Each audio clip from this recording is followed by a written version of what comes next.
Hello everyone, it's Shane Kanto, your Wasteland Reviewer, and welcome to the Wasteland, my weekly show where I take a deep dive into a particular film. And this week we got my pal Joe here, member of the movie club and frequent collaborator with me on this channel. Joe, thanks for coming on. Thank you for having me.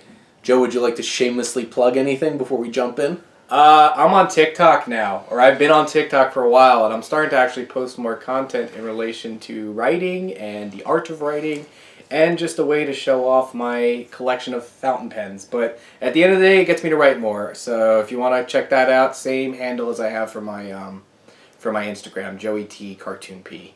There the you go. little at logo. I like all this stuff. I'm also on TikTok and all other random crap that I do. Great stuff. Very quick, to the point, and I figured I'm on TikTok, and the life expectancy of a TikTok post is probably 2 seconds, so might as well make it short, sweet, to the point. Honestly, the ones I enjoy the most are the ones I do on Saturday, which is one of my favorite films. I do a little video, and then my top 10 list I do on Sunday. So, shamelessly plug my TikTok too. I'm gonna plug it too because he has great book reviews. He mostly does film, but he actually comes across with some great books and things. Because I like to read, and I like to occasionally read a good book, and he's got some good recommendations. Yeah, the TikTok reviews are literally a sentence. Yep. It's just like, bam, there exactly. You go. And a thumbs up or thumbs sideways or thumbs down. Luckily, I haven't had to give any thumbs down, really. There's one that I've read this year. But we're here for Welcome to the Wasteland. If you haven't tuned into the show before, it's a 3-part show where we go over coming attractions for the weekend of the release of this episode, which is going to be August 5th. Then we're going to get into our feature of the week, which is Hook from Steven Spielberg. We have reached 1991. We're in the 90s now of Spielberg. So only, technically four more decades left, because just four, 90s, 2000s, the 2010s, and the 2020s, which will really only be West Side Story and The Fableman. That's true. That comes out this year. That's true. But jumping off our birth year, 1991, yeah, looking at Hook. And then we'll get into some recommendations. But for August 5th, there's honestly a lot of weekends coming up with a lot of random content. Surprised that an A24 film is coming out. It's not my most anticipated, but Bodies, Bodies, Bodies is coming out, which has a group of very talented young actresses in it, including the Rachel Seligman, who is in Shiva Baby. It has Mr. Kardashian. Yes, Pete Davidson's in there. Straight from Staten Island, my hometown. Whoop. Lee Pace is in it too, which is really weird because I'm like, are you not an elf? Or you kind of want to do a joke with the guards. You'd be like the bit where he's staring at Star Lord. He's like, "What are you doing?" I feel like that's my reaction. What are you doing? What are you doing? Really close for me is also Bullet Train, which is coming out. Which now I feel like I've seen the whole movie because their ad campaign has just been, oh, wait a minute, I think it's a Sony film. Just throw everything. That's why. They just tell you the whole movie. And we're bringing up Easter Sunday, which is coming out in August for some reason. But, Joe, why do you want to see Easter Sunday? It is a horrible reason, but it's the best reason of all. I was watching the trailer. I was watching the trailer with Shane, and he was there watching with me, and I was like, oh, so the main character's named Joe. I think I have to watch this now. There you go. It just as an obligation. If you're named Joseph or you're nicknamed Joe, there's an obligation that you have to watch everything with a main character named Joe. It's kind of like owning a Wrangler. You're just a part of that club. There you go. But do you love Manny Pacquiao? No. Because got that joke in there. They're Filipino, right? So there you go.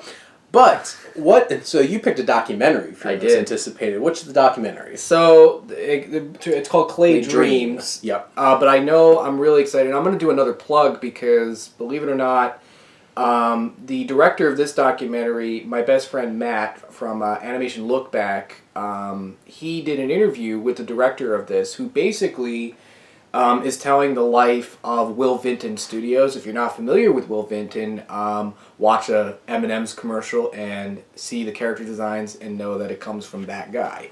Yep. Claydream. Claydreams. the California Raisins, those were his biggest hit. He had a very trippy movie in the 80s, I believe, called The Adventures of Mark Twain. He did that. And then he did a little run series that no one knows about, but I do, with Eddie Murphy, called The PJs. Oh, interesting. Which, that came out in the 90s, and not people many remember it because it really wasn't that good, but it had some state-of-the-art stop motion animation. The documentary is going to talk about, the downfall of Winton Studios and how it transitioned to eventually Leica Studios, which, as far as content goes, yeah, exactly. Chef's kiss. If it's Cartoon Saloon or Leica, you're mine. I'm seeing you. So and before you go into your recommendation, I want to add, Leica is starting to promote their new movie. Their ad campaign's getting going on Instagram.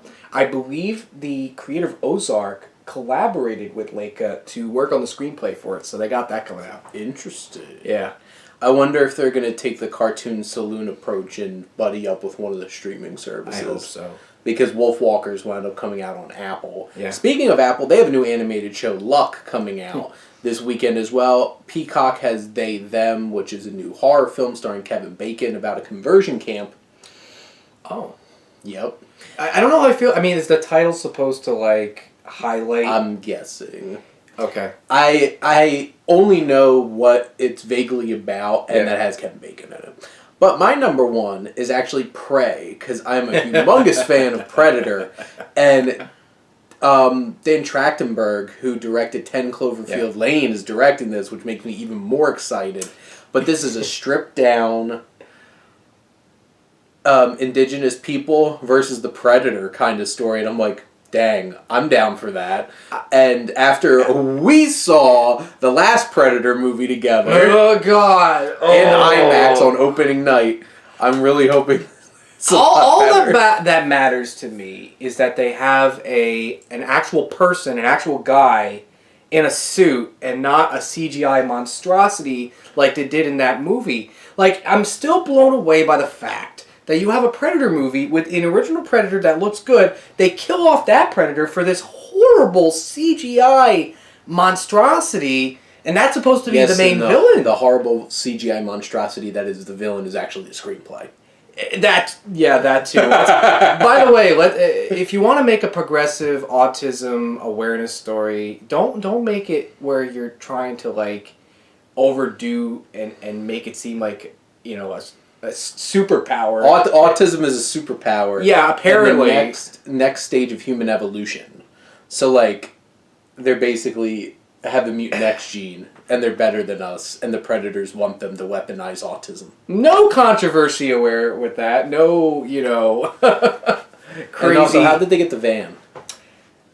Refresh my memory on that one. So the reason I'm bringing it up is because they randomly get a van because they cut the scene where they got the van, but then just were like, they won't notice. Kind of like how in Moonfall, where they're in a diner out of nowhere, and it's supposed to be in the hotel, that they're in the hotel. It's still a diner. To me, as far as continuity goes, that's the first thing that comes to my mind. And and Samuel Tarly just happened to not be able to swim. Apparently. Don't even. We could go on. But Prey looks amazing. I'm super excited for that. Honestly, great action weekend between Bullet Train from David Leitch and Brad Pitt, who, fun fact, David Leitch is Brad Pitt's stunt double. Wow. On Fight Club and Troy. So that's how they know each other, and that's how it got Brad Pitt to show up in Deadpool 2 for 5 seconds. You know what? That actually kind of makes sense. 2 seconds. It seems like David Leitch has a great following. It seems like everybody gets along with him. Hey, he started co-directing John Wick. Yeah. And then he's had Hobbs and Shaw, Deadpool 2. He has this coming out. He had Atomic Blonde. He knows action. I can't remember if he's the one or Chad Stanislavski who's doing the Highlander remake. But apparently they're making a Highlander remake. And rumors I saw, or I think he was cast, but I don't know if it's actually moving forward, is Tom Cruise was going to be Ramirez. And I'm like... There can only be one. There can only be one. Well, Sean Connery's dead, so they can't bring him back. I know, but... Don't pull a Tarkin.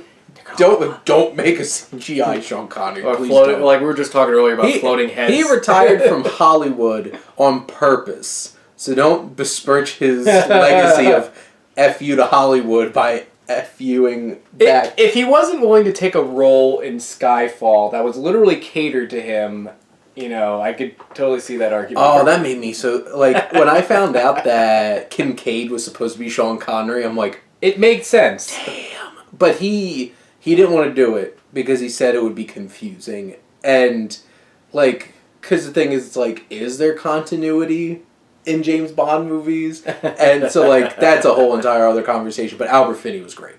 But those are coming attractions. It is actually a pretty stacked weekend. All kinds of content coming out. But we're here to talk about Hook, which is a meta sequel.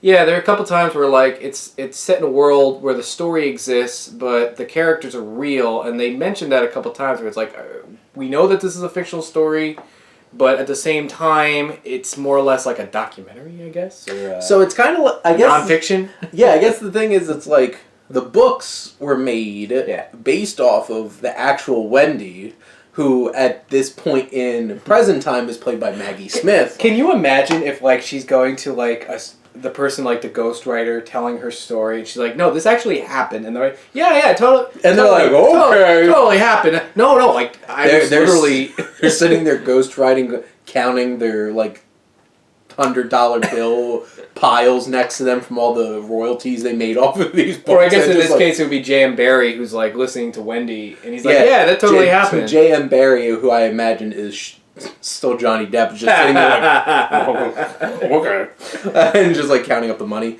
But so Maggie Smith is an old lady, and Peter is played by Robin Williams, who is an uptight, work-obsessed corporate lawyer, who Wendy even points out is kind of a pirate. Yeah.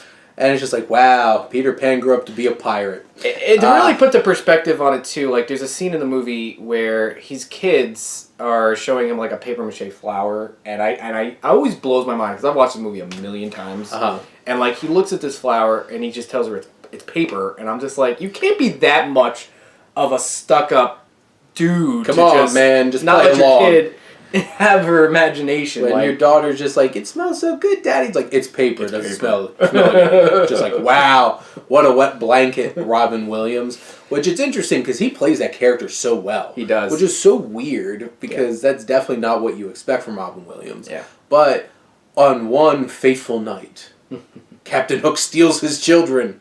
And then he gets whisked away by Tinkerbell, a.k.a. Julia Roberts, at the height of Julia Roberts, like, coming off of, like, Mystic Pizza and Steel Magnolias and specifically Pretty Woman around this time. And she's Tinkerbell, brings him back to Neverland, and then he meets Captain Hook, Jeremy Irons. Dustin Hoffman. Honestly, I never noticed this before, because, like, I can't remember the last time I watched this movie. And, like, I'm sitting there, I'm like, why is Dustin Hoffman doing a Jeremy Irons impression this whole entire movie? Why not get Jeremy Irons? But apparently, Dustin Hoffman was signed on to this for, like, a long time. Yeah. Because I looked up some of the production. Like, this got started in the early 80s. Yeah. And went through a whole bunch of studios. And Dustin Hoffman was attached at one point, and then Steven Spielberg dropped out. Nick Castle got brought on to direct, and then all came back around. So basically, I guess this is Spielberg's last temptation. And not to mention too, like when you're saying Dustin Hoffman's involvement was all the way back in the 80s, don't you think it adds like a new perspective as to why he ended up still playing a character in Finding Neverland with Johnny Depp? Because he's in that movie as well too, and that's about the making of Peter Pan. Yeah, so that's something interesting because he's the one who runs the theater. The theater, yeah. Yeah. Oh, I didn't put that two and two together. It's interesting where it's just like, obviously, and also looking this up, Steven Spielberg had such a big connection to this story. Yeah. Because he said that his relationship with his own father was like Peter and his son. Where his father was distant, and Steven Spielberg's also afraid of flying. And you have all these kinds of things he's drawing upon here. He's whisked off to Neverland, though. And what lived-in Neverland do we get in this movie? Yeah. Which, honestly, one of the biggest positives of this film is 100% the production value. 100%, yeah. Because I know when we were sitting here watching this, because we literally just finished watching this before we recorded. So, this was fun. Every time they show that ship, it's just miraculous. Like the money is on the screen, basically. Yep. You look at that and you're like, that took a really long time to make. That's not a set. That is I'm in Neverland. I mean, and even when the sets can get a little Universal Studios-y at times, I'm not going to lie, that's part of the charm and that's part of the appeal. And there's a lot of money thrown into Universal Studios to create those immersive theme parks that when you're in Neverland, you feel like you're a part of that. You feel like you want to go to Universal Studios Island of Adventure for some reason. I think it feels like it's obviously a real set and stage and everything, which is great. Right. But it has a specific look to it where it's just not... It's like, you didn't just walk up into, like, Pirates of the Caribbean and show up to what looks like an actual place. Yeah. It's still fantasy, and it feels like a fantasy place. And I think it works so well that way. And it's just so tactile and tangible. And that's the thing, because you don't get that enough today. The only comparison I could think about, it's not really the best comparison I could make, is Gotham City in the recent Matt Reeves Batman, is in the sense that that this, unlike Dark Knight and the Christopher Nolan films, that Gotham City is just basically Chicago or New York or whatever film they take. Well, because it changes. It changes, but you're in this Batman world, and they create an immersive set that feels like a made-up city, but still feels like a city. Well, honestly, it kind of feels like Tim Burton Batman. Yeah, absolutely. Especially Batman Returns. Oh, yeah. Because there's definitely sets in there that look like sets, but there's a charm to that. Yeah, like the Gotham City Times Square, which is also kind of like the Trafalgar Square, in a sense. Like, it's not real, and it kind of reminds me of what Hook did, in a sense where the Pirates Bay really feels like its own living thing, despite the fact that it's a set. But it's a set, but you also feel like you want to be there. And it's funny, because I actually haven't watched this since I've seen Mary Poppins Returns. But now I know where they got all the crazy, like, bike ramps and, like, rails and stuff like that in that one sequence in Mary Poppins Returns. They gotta do something with them sets, Well, because the Lost Boys little thing is a whole bunch of, like, skateboard ramps and basketball courts and stuff like that. Yeah. And it's just like, hey, what would kids in the early 90s do? Skateboard and play basketball. Mm-hmm. So I thought it made sense to me. Like, there's like a wink wink. Yeah. Everybody in Neverland is aware of our world on some level. But, like, obviously they choose to live in this fantasy world and stuff like that, because obviously Captain Hook's been to our world. He just showed up and kidnapped some kids. Yeah, he has medical records of the kids. He has medical records of Peter Pan, too. Like, legit medical records he had to go to a hospital to get. So it's like, and I told Shane this, he's a pirate. Yeah. That's good. He didn't steal it. I didn't think about that.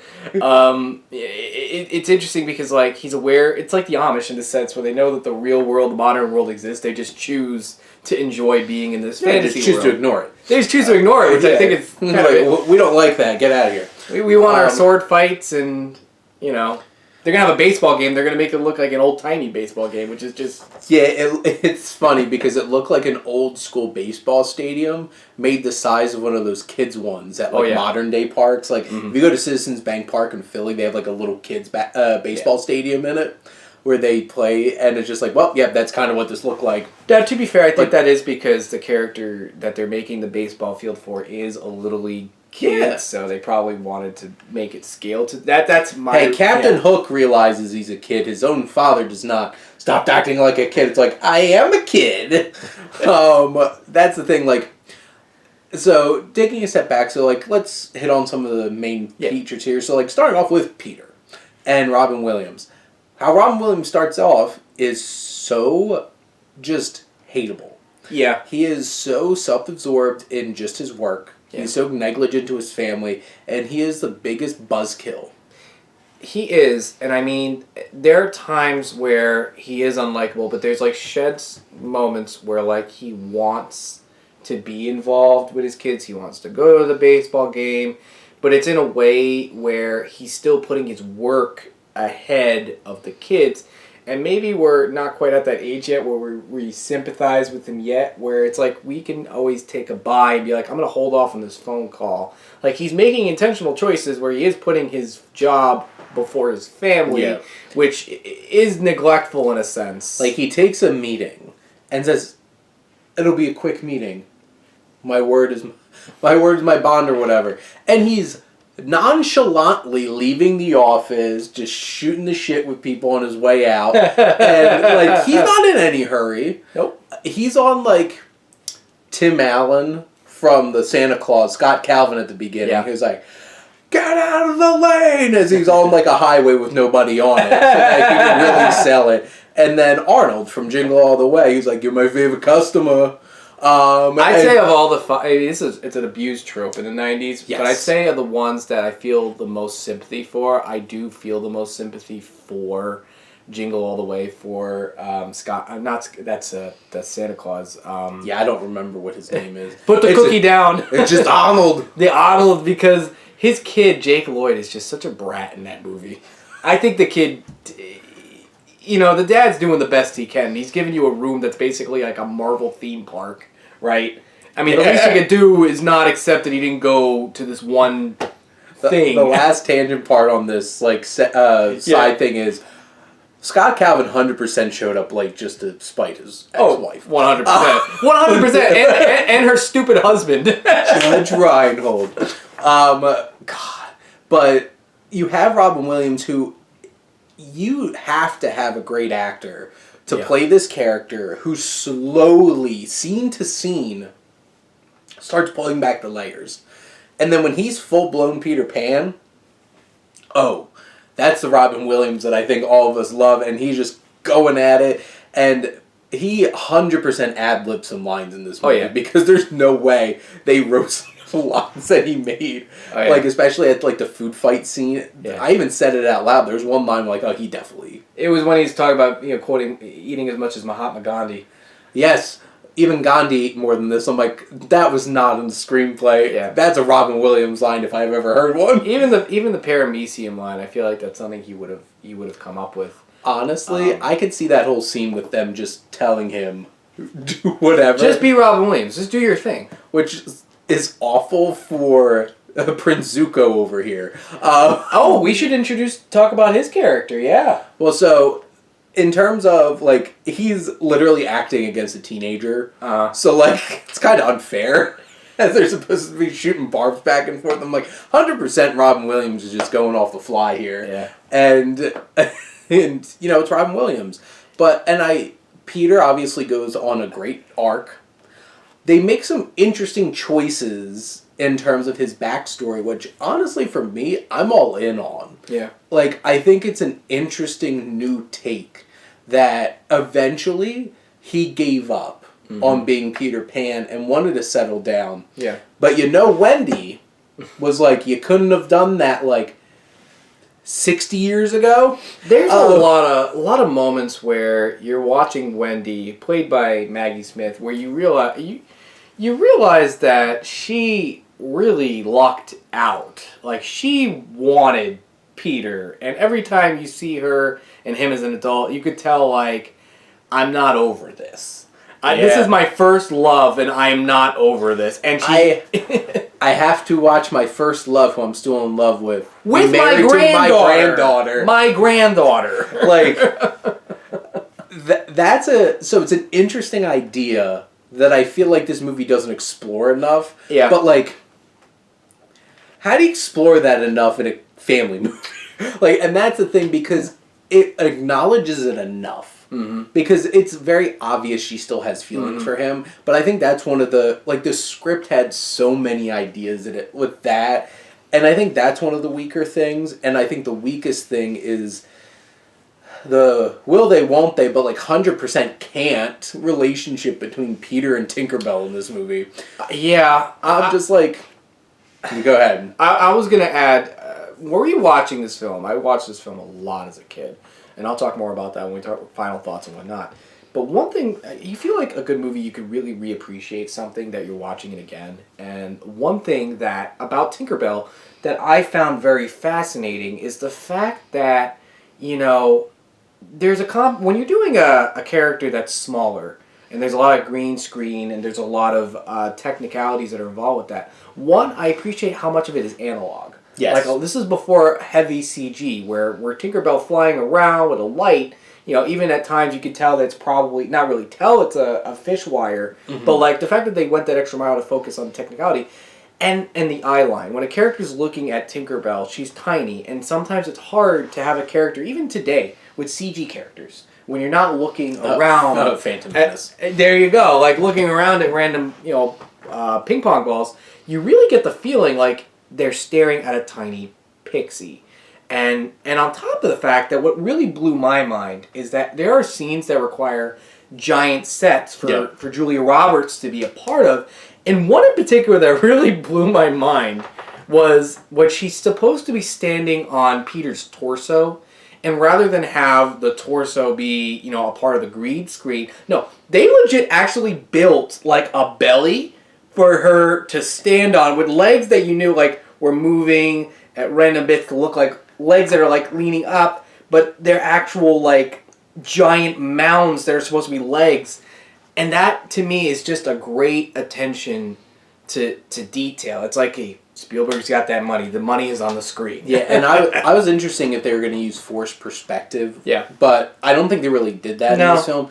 It was either they overlaid shots, like actual film, with like the shot where he's like poking at her when she's in like the tiny house. Because like obviously it's just the film of her in the tiny house with Robin Williams overlaid on top of it. I think the only exception that they potential had the overlay, like in The Hobbit, was when she's on the ship and then far away is the ship. That could be a forced perspective. Yeah. And she's in the foreground. But you're right. I think for the most part, it's a lot of green screen, which works really well in some areas, but in other aspects where Peter Pan is kind of flying, you feel like it's a Photoshop of of him like rolling around. Also to point out, we did watch this on a DVD.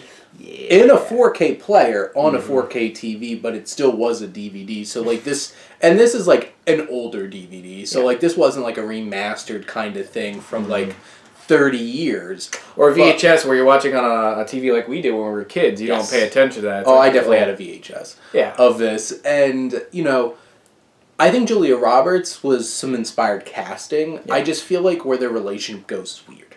Like, did you really need to have, like, this, like, pining from Tinkerbell who really wanted Peter and kisses Peter and he's like, but my wife! I love my wife! I need to save my kids! And it's just like...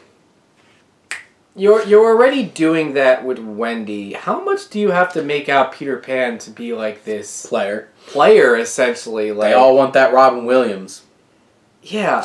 Which, I think they did a couple, like, if you do one of them, do one of them. And, like, I could have done with either. Or if they had a sequel. Like, I don't know if they were intending for this to be, like, a franchise or whatnot. Maybe they were intending for that to be a sequel. Honestly, I could have done without either. Like, if they cut both of those storylines out, or, like, trimmed it down and made it a lot subtler, I think it probably would have worked better. I feel like with Wendy, you can't really avoid that because it's always been Wendy and Peter. You know, like, they were... Which, put that in. That makes more sense. It does make sense. Like, What's a Kiss? That's always been... And, like, talking about a big other character here, Captain Hook. And Shmee. Dustin Hoffman and Bob Hoskins have great chemistry. And I know there's a lot of, like, shipping of them. Because, like, they could be. They could be a couple. You don't know. But, like, what they choose to do with Hook in terms of his mental state.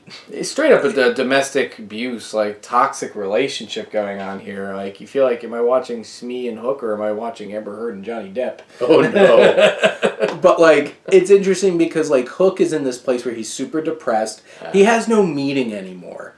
Like, he, quote-unquote, killed the crocodile. Yeah! And, like, Peter... Killed? They said he did, but we'll get to that at some point. Yeah! But, like, he's depressed, he's suicidal. Like, that gets dark. I want to say, like, if this movie were made today, there's a scene where Captain Hook really wants to commit suicide, got the gun in his hand, talking about killing himself, and that he is committing suicide. I'm like, there is no way a family film in 2022 is going to be having this without a trigger warning or like I a feel deleted like scene. I feel like this is where some of the tonal issues come in. Yeah. Because, like, this was way too mature, I think, to be putting in a film that is supposed to be geared towards family. Yeah, it didn't mess me up growing up. Maybe it did, I don't know. Well, to be fair, I watched The Godfather when I was 10, so it's like... I think I was fine watching Hook. There's a moral obligation for the children. I love the chemistry, though, between Bob Hoskins and Dustin Hoffman. And then Dustin Hoffman is so great. You can't tell this is Dustin Hoffman at all. Yeah, you think it's Jeremy Irons. When you actually said that, I was like, yeah, that could totally be Jeremy Irons. It could have been. But it's not. But it's not. And his whole diabolical plan, which is actually Schnee's diabolical plan. But no, it's his idea in Always Sunny style. Yes. Take the idea from someone else and make it your own. Yep, and he wants to basically convince Peter's son that Peter sucks and he's a better dad. Yeah, and yeah. Like, Peter's not a great dad. So, like, you didn't have to go too far with convincing this kid, your dad's negligent. Obviously, the daughter is a lot more, like, I feel like the daughter has a lot less of a letdown in terms of, like, Peter as a dad compared to the son in this movie. Yeah. And it's either, they're obviously really focusing on the father-son relationship. And, you know, the daughter kind of disappears, honestly, and they kind of just forget about her. And it just focuses on the son for most of the middle part of the movie. It's like once she sang her song, which apparently was nominated for an Oscar. Best Original Song. Which could have lost to, like, 50 different songs from Beauty and the Beast. And yeah, once she shows up there, and then for a while, she's pretty much just gone. Yeah, until she's captive at the end, and she's like, Daddy? My daddy's Peter Pan? Apparently she was in a movie, I think she was in the movie Parenthood. Could be wrong, though, with Steve Martin. Yeah, I think she is, honestly. That's a really stacked cast. I love that movie. It's somewhere up there. While we're talking, I'm staring at Spider-Man No Way Home. There you go. It's distracting. There's so many movies. Amazing. I love it. But, you know, you have this whole dynamic between, like, the father-son relationship and stuff like that. Obviously, that's the core of the film. You know, I feel like they gloss over the fact that, like Peter really has to show that he's going to be a better dad. And, like, he doesn't get a whole lot. And, like, it takes... Well, now here's the perfect time to talk about Rufio.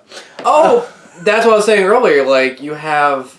So, we mentioned it before. So, if you watch Avatar The Last Airbender, the actor that plays the character, Prince Zuko, this is his first live-action role, and I'm almost positive this is, like, one of his only live-action roles before transitioning into animation, which I'm sure we could probably have Siri or IMDb confirm that for us. Fact checker Shane. But Let's go. But, like, Rufio is such a fun character, and he's basically, like, the replacement Peter. When Peter left, Rufio became the leader of the Lost Boys. He's cool. And Dante Basco.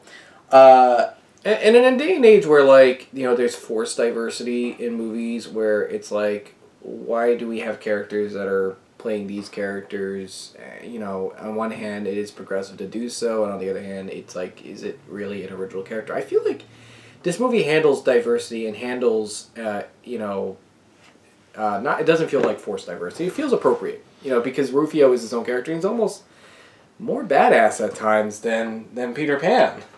And you know what? It's like, they're all Lost Boys. They could have come all from different places. I think it would be very odd if they're all just a bunch of white kids that randomly showed up in this place. Speaking of which, there's a little detail in the movie that I noticed rewatching it again. So there's a scene, going off with the Lost Boys, where Peter Pan plays a lawyer, I guess like a real estate lawyer, and he's talking about buying out property to build a new orphanage for Wendy. And one of the stockholders are giving gestures, but they're older, are giving gestures to Peter. And then I looked at Shane, I was like, so wait, are those the Lost Boys that came to Wendy all grown up? Yep. And it totally made sense that that's what happened. You know, like, because at some point, the Lost Boys, continue to stay in Neverland or they come home and try to find families in the original story. So yeah, and they have those little hints there, and like there's some of the Lost Boys are a lot of fun, like the big chunky Peter, kid. is that you? My God, you've gone old. Hey, death is coming for all of us, kid. Chip and Dale reference there. And like the chunky kid who turns into a bowling ball and just a yoga ball. We were watching that scene again. That is so clearly a yoga ball when they going down that ramp. Cut between him and then There's it's no like head. yeah, it's very obviously like a constructed thing to roll down the ramps and stuff like that. Like it bounces. Like at one point it bounces. Like they couldn't have cut it right at the point when it bounced, but like it bounced a little. I was like, yeah, it's so clearly a kid doing a little bounce there. And like, you know, the climax of the film is this fun swashbuckling adventure, and you don't get this kind of stuff anymore. I wrote a couple articles recently specifically about this, because how many adventure films do we get anymore? Like true bona fide adventure films, like Pirates, and like The Mummy in 1999. And, you know, you've had things like Sahara and Hidalgo try to do those kinds of things. And, like, Uncharted recently trying to do it, which wasn't the hugest fan of that movie. But, like, this feels like a true, bona fide, rousing, swashbuckling adventure. And, you know, I think it's, and maybe this is just me thinking out loud, you know, I kind of think about, like, where we are as a society right now when it comes to that. I mean, having those big tentpole blockbuster movies feel like with the giant sets, and you ask yourself, what's something else that people immerse themselves into with giant, larger-than-life things? And it's like, oh, right, VR, PlayStation, you know, video games that with these large environments. I feel like we're at a point where film and video games are trying to compete over which one is the bigger, you know, escapist environment. And to me, being the movie lover that I am, I want film to continue and maybe even take what the new technology do, so we can have these big swashbuckling adventures and feel big and grand, you know, without it feeling completely synthetic, you know? Or maybe we're just getting old, I don't know. Well, and, you know, and you're talking about this too, that you felt like Spielberg was kind of trying to make a superhero movie. That's the biggest thing about this, is that if we watch this in 2022 versus when it first came out, I feel like it'd be so much more appreciated by film critics. Because, like, the story is catered to be like a pulp serial with the character of Peter Pan. It's like, what if J.M. Barrie continued to write Peter Pan stories like Tarzan or, you know, Superman in a sense, or even Star Wars, you know, like as a serialized pulp character, and then having Steven Spielberg direct it gives it almost that Indiana Jones flair that does give it that superhero panache, that over-the-top feeling. Well, Peter has abilities. He can fly and stuff like that. And, you know, I feel like so much of big blockbusters now are just comic book adaptations that there's not a whole lot of room to go for some of those other kinds of just purely swashbuckling adventures. Yeah. And it's, you know, it's where we're at in cinema. I wish there was more things like 1999's The Mummy, the first Pirates of the Caribbean, before it got, like, super bloated and super serious. Because, like, Black Pearl was just like, dun, dun, dun, dun, dun, dun, dun, dun, dun, and just having a bunch of fun. And, you know, the Dead Man's Chest and At World's End got, like, super serious and dour. Like, they did. I just wish Dead Man's Chest was 30 minutes shorter. In fact, I wish all those movies were 30 minutes shorter, and they'd be just as good, in my opinion. Yeah, speaking of bloated, they're very bloated films, and I think the two biggest issues that I have with this movie is tonally, it's iffy at times, and what it's really trying to get across in terms of what tone it's trying to be. Yeah. Because there's certain things that I'm just like, this is just too out there and too mature and too serious for this to really feel like a family film all the way through. Yeah. And then from, like, a bloated standpoint, there's just too many, like, subplots, ideas trying to throw in here. And this is like a 2-hour and 20-minute film. Yeah. It moves for the most part. There's, like, a couple of times where I'm like, it got a little bit slower, and honestly, it might have been some of those scenes where it just didn't feel right with like Peter and Tinkerbell. I'm just like, and even one point she's just like, go, get out of here. She's just like, yeah, move on. Yeah, they totally cut out a good 10-minute speech of you're married and I'm married. I can't do this. And it's like they took that and then put it at the very tail end, but it's like, but that's so disjointed. And you can tell, like, this, from what I understand, this is supposed to be a musical. Yeah. And there's disjointed musical numbers at certain points in the movie where it's just like, was this supposed to be like a full-blown musical number? I think it would have worked that way, but you know, that's not where this went. And I think the problem with that, though, is that I think Spielberg didn't want to keep making comparisons to Disney, but by default, because Spielberg is such a Disney fanboy, he can't help himself.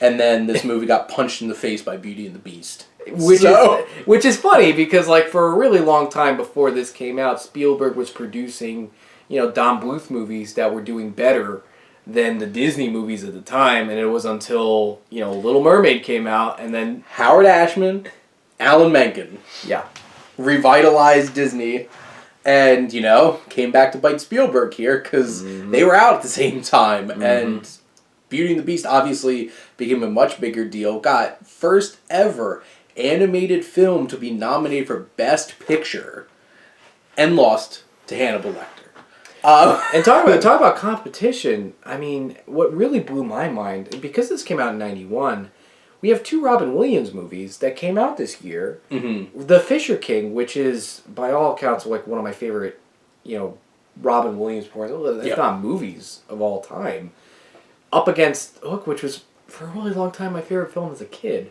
Like. It's like, can Robin Williams not do any wrong? Why was he taken so soon? And you know, like Fisher King was a very different vibe. Yeah. And honestly, probably wasn't as big or well known. Like I know the main thing that got an Oscar for was Best Supporting Actress. Mercedes Raoul won for that, and you know that movie had Jeff Bridges and Robin Williams in it. Wearing the same clothes he wore in The Big Lebowski. Yeah, basically. But I guess at this point, you know, this is a fun, jaunting adventure, except for some parts. And it's tons of great performances, the production design and costumes and everything really top-notch. And then John Williams, who has... who's just a few times trickling in some things that you might hear in future films, which is funny because we referenced the Pirates of the Caribbean theme, which actually originated in Gladiator. Yeah. Which, fun fact, Hans Zimmer didn't score the first Pirates movie. He didn't. One of his protégés did. Yeah. And it was the second film that he came back for. 100% definitely worked on Gladiator, too. Oh, yeah. Because the Pirates theme is literally the theme of Carthage. The Battle of Carthage and Gladiator. But John Williams has, like, little hints, and, like, you even pointed out when they show Captain Hook for the first time. Oh, my God. It was literally the first 6 notes to the Harry Potter theme song. Yep. But it's such a rousing and beautiful score. It is. It's John Williams. So and emotional scenes, you're like, wait a minute, this is the sunset of Tatooine in Star Wars. Like, you can't help it. It's like, hey, he's such a great composer. You even said it when we were watching. You're like, the man has like composed so much music. It's bound to happen where he can just go to a library of tracks and be like, all right, I want this one here. You can't come up with something completely fresh and different when you've scored like hundreds of movies. You get John Williams, you're getting John Williams. Yep. Let's just put it that way. But I guess at this point, if you haven't seen Hook and it wasn't part of your childhood, I think it's worth checking out. I don't know if you'll have the same appreciation as somebody who really loved it as a kid like we did. Because, I watched this a ton. Like, I'm hearing your criticism too, and it actually does make sense. There's so much going on that I wonder if kids would get bored of it, but then at the same time, you have Marvel movies that are just as long as this one that you ask, and they can be a little bit more convoluted than the story we got here, and I'm thinking maybe kids would be able to appreciate it. I remember, I mean, again, this is because it's probably one of the first things I ever saw in, like, a Suncoast video was, like, clips of this, that made me really, like, I guess my mom saw that, and that's why she got it for me on VHS on, like, one of my Christmases. There's, like, a photo out there somewhere in my house where I'm, like, holding up Hook as a VHS.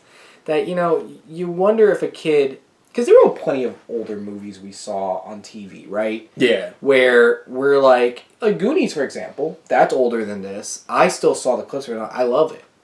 The first Superman movie, older movie, I knew it was older, still loved that. Batman, I knew that was older, but I still loved it. And I feel like maybe it's possible with a good Blu-ray somewhere, if a kid comes across it. I don't know.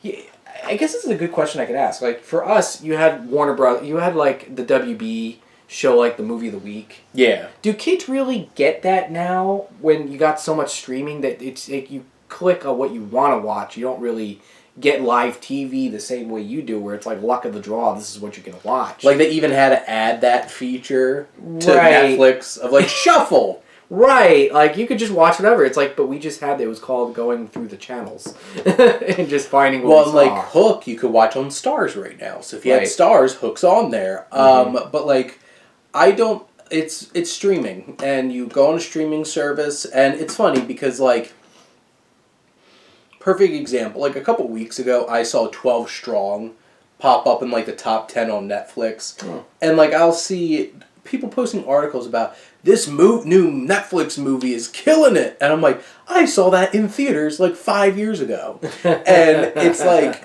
so that's really where people find it. It's not like discovering it on television anymore. It's you find it dropping on some kind of streaming service. Right. And usually it's Netflix or Hulu. Yeah. And probably at this point HBO Max because it's the best. It's honestly the highest quality streaming service you're going to find. And it's like they get why this works. They're realizing why you need to. It's not like what Disney's doing, where it's like we own the rights to it, so we're just going to show it when we want to. Like there are Disney movies that are supposed to be available that are not available anymore, or TV shows the same way. Whereas you're at HBO Max, you get what you're promised. Yep. And sometimes even Disney movies show up there out of random too. Yeah. Well, like Bob's Burgers movie is on Hulu and HBO Max for some reason. And, like, it's on Hulu because it's a Fox thing owned by Disney. Yeah. And Disney owns everything. Yeah. But I hope that some people, I don't know how many people have access to Stars, like kids, but, like, hopefully you find Hook. And I feel like that's how people find movies now, streaming services. And it isn't like, oh, I bought this on DVD, or Suncoast Video, where they just have the movie playing. Like that was the first time. Man, there was something else. I mean, I'm sure FY is still there. It's still available. I was at Wow Video as a kid, and they always had Monty Python and the Holy Grail on, which was the first time I ever watched any of it. Yeah. And it was the whole thing. It's like, what is your favorite color? And like that whole sequence, and I'm like, what is this? No. But like, there's not that anymore, and it's a very different environment. And kids today are gonna find movies that they stream crazy, and when they're 30, they're gonna hope their kids have it on whatever the hell's around in 30 years. In their eyes, because I think at this point we're just gonna have implants that are we want to play something, we'll want to play what we're. It's gonna be WALL-E. Yeah. We're all going to be floating around as giant babies. But, Joe. When I do a podcast, we're just like, link it. For our beds or something. So, moving on to our final segment here, which hopefully, like I said, if you haven't seen Hook, give it a try. And if you haven't watched it in a long time, but you love it as a kid, watch it. Yeah. It's a fun time. Yeah. We have some recommendations for you. So, Joe, what would you like to recommend to our lovely audience? So originally, I was actually just thinking about this as we were going to talk about our final thoughts. So originally, I got this app called Taste, which I think is pretty cool because, on OkCupid, you swipe left, swipe right. It allows you to do that for movies you like. It allows you to specify specific ratings, and it actually gives you a taste and a recommendations list on what you're ranking, and the more you do it, the more accurate your list is. And the movie that came up for me was Arrival, which I had a chance to watch. It was available on Amazon Prime. Really good movie. But I feel like as far as like a recommendation now, though, and I was kind of thinking about this, and I mean, it might be diversive, but I really think more people should continue to watch Elvis. I mean, I saw it for the first time. I had a day off, and I was able to get myself to finally see this movie. I was very curious as to how this was going to be done, and Love Baz Luhrmann. Moulin Rouge was like one of my favorite movies growing up, and I was in middle school, so I for a while liked what he's done. I even gave Australia a pass. Yeah, right. I gave that movie a bit of a pass. So long. It's way too long and boring. And I appreciate what he was trying to do. Yep. But The Great Gatsby was good. I think the problem is really with the source material. I feel like he did an amazing adaptation of that book, but that's really the material that he. Who are you supposed to like? Yeah. Who are you supposed to like in that story? I don't know. Exactly. Even the main character, you're like, he's kind of an asshole. I don't think I really like that character. Damn you, Tobey Maguire. And it's funny because they're both friends in real life, so having Leo DiCaprio and Tobey Maguire just in the movie together. Because apparently Leo recommended to Sony that he hire Tobey, since he was going to be. They wanted to have Leonardo DiCaprio as Spider-Man, which by all accounts would have been really interesting. He does kind of back then. He did kind of have that Peter Parker look. But anyways, I saw Elvis for the first time. Loved the music growing up as a kid. Greaser bebop, bop hairstyles were just always my thing growing up, and listening to Trouble and all those Elvis tunes. You just loving Lilo and Stitch, for example. That's another thing. And ooh, the devil in disguise. Oh, yes, you are. And the thing it really makes me appreciate what this movie did is that it gets cartoonish, but it's like, if there's anybody that's going to be telling the story of Elvis, it's going to be Baz Luhrmann. It's sort of like what I was saying earlier with Great Gatsby. It's like, who else can adapt a story that's so glitzy and over the top than Baz Luhrmann? Really goes with adapting this story of Elvis, which at times goes biographical and actually uses like real footage without spoiling too much of the story. Great performance from Austin Butler, a polarizing performance from Tom Hanks. But, he is playing a cartoon character. I'm just going to put that out there. He's playing a cartoon character. Yep. Someone described him as a Nazi Elmer Fudd, and now I can't get that out of my head. I personally think he's Dutch. Yeah, I personally think of him more as like a Batman villain. Like at one point they call him the Snowman, and I was like, "There's no way you cannot convince me that he's just the Penguin." He's the Penguin, basically. Honestly, he walks around with a cane that's a snowman, and he tells people that I'm going to make it snow.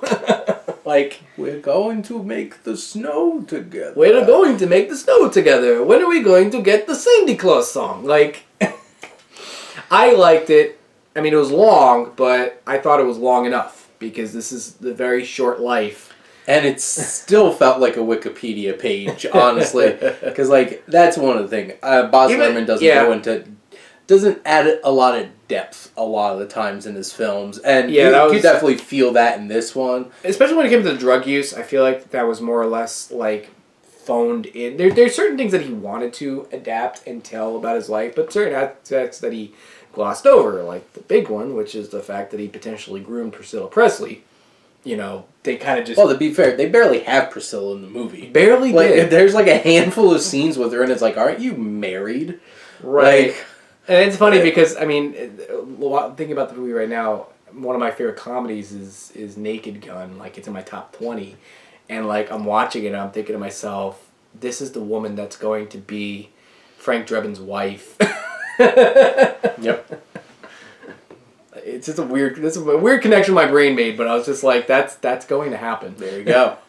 Now, my recommendations, I have one new one, which we just saw today, which is Nope. And so, basically... You will be saying that during the movie. Yep. You will say that. They said it multiple times during the movie. I said it a couple times in the movie, because... Yep. And everybody got a laugh at it every time somebody said it. Whether uncomfortable laugh. Whether it was the audience or in the movie.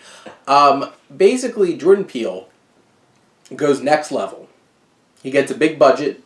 He goes Spielbergian instead of Hitchcockian, and not going to try to come up with a Carpenter one.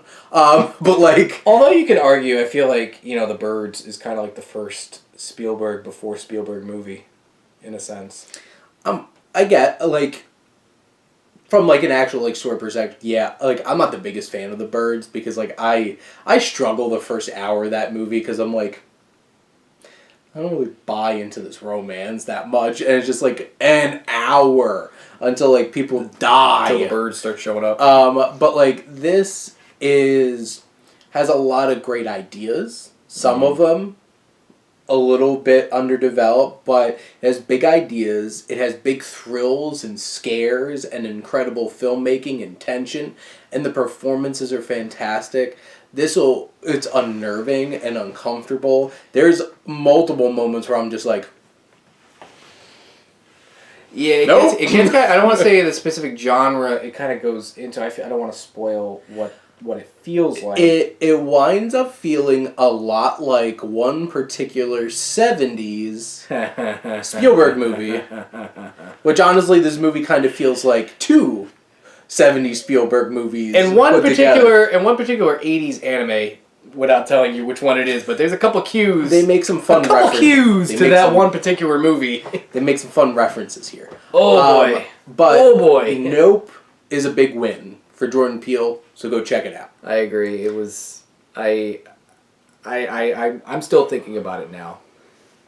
And my other recommendation is an older film that I finally got to check out because it finally came to a streaming service, and it's on HBO Max, is The Man Who Would Be King, which is an old school adventure type film that in its third act gets a lot deeper than you ever thought this movie was going to get. And then it becomes about the folly of man.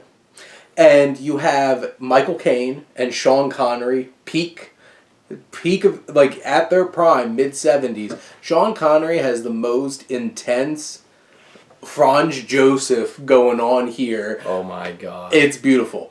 And it's two soldiers who are con men who wind up going to this small village, and I think it's like Kyrgyzstan or something like that, in British India. And they want to, their plan is, one of them becomes king, and the other one overthrows them, and then they run away with all the jewels of the kingdom. But when one fateful moment happens where the people actually think Sean Connery's character, Daniel's a god, he starts playing the part. You know, it's tough to be a god. And things don't go so well. And it is a John Huston film. So, like, John Huston was one of the greatest filmmakers of his generation, and two incredible actors, and even Christopher Plummer, who's in this, winds up playing Rudyard Kipling. Oh. Who winds up being a character in the story. Oh. Who gets this story recounted to him. And so it's like some really big name actors. In the 70s, it's a very interesting plotting device. Very interesting. Yeah, it had a very interesting framing device with how this all came about. And, you know, it's not the kind of adventure that's going to have a happy ending, just to warn you. But it has a lot of depth to it. It has a lot of depth for something like this. And it makes sense coming from John Huston, who also made The Treasure of Sierra Madre, which is also a adventure film that also doesn't exactly have happiest endings either. So, you know, kind of sets the stage. But it's definitely worth checking out. It's on HBO Max. And I'm going to be talking about it with my pal Rowan on Rowan in the Wasteland, which will eventually release. As we filmed like 10 episodes before we started posting them. So eventually we'll catch up. But those are some recommendations for you. And that's our thoughts about Hook, making it away. We're in the 90s now in Spielberg, and next week I'm going to be having Matt on, other movie club member and frequent collaborator, coming on to talk about his favorite Spielberg film, Jurassic Park, because he loves some dinosaurs. Clever girl. And then Schindler's List after. All get a cry. A great trajectory right there, isn't it? And then Lost World Jurassic Park is right after it. So that dinosaur sandwich with the Holocaust in between. Eventually ending with a potential remake of a Kubrick movie, or a potential Kubrick movie to start the 2000s. Yes, and I actually found somebody to come on for AI who loves it. And it's one of their favorite Spielberg films, so I'm very interested to have that conversation. I would be very, too. It is indeed the most Kubrickian of Spielberg films, because, you know, Kubrick wanted to make it, but then he died. And Spielberg's like, I'm going to make it. I don't know if that was a good idea or not, but we'll have that conversation.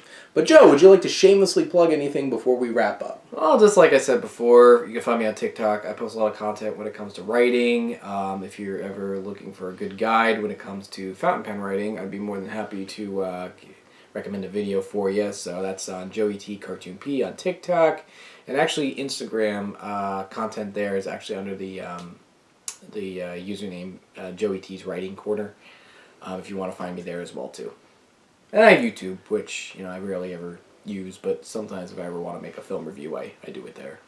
But, and you know where I am because you just watched this video. He's right here. Right here. You got him right here. But thank you all for always tuning in and supporting the Wasteland Reviewer.